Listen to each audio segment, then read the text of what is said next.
So do you need a trust in your will? Well, I'm going to talk about two of the main trusts that I come across that are very common. They're not complicated though. So the first type of trust is if you've got you're married or you're living together and you've got children under the age of 18. So if something happens to the two of you and the children are under 18, money has to be held in a trust for them until they reach a certain age, if that's 18, 21 or 25.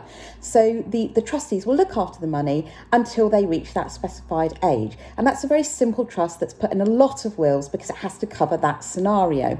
But money can still be advanced for the trust for the benefit of the children. So if they need money for extracurricular activities like piano lessons or something like that, need money for driving lessons, money can be advanced for those purposes. The second type of trust that's very common is if you've got couples that live together, whether they're married or not, and they've got children from previous relationships. So what they do is they put a trust over their property. And so they've got their property, and what they do is they split the ownership so that each of them owns a 50% share in their property, and they can leave their 50% share in their will.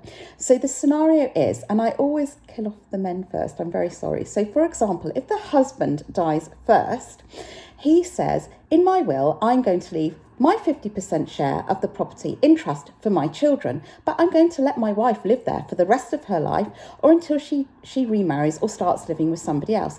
And the wife will do the same in her will. And what this does is he will then say, when she dies or one of those scenarios happens, my share of the property goes to my children. So this is really good if you've got children from previous relationships and you want to make sure that those children will receive an inheritance. So those are the two really common trusts that I see and I draft in wills all the time. And I think that's probably the easiest way of explaining them to make sure that it's not something that has to be complicated. It just might be very appropriate to your particular circumstances. Now, if you would like a review of your existing wills, or if you would like to discuss whether you need a trust in a will, then please do just email me at info@swindonwillwriting.co.uk and we can have a complimentary telephone call and I can review your wills and we can take it from there.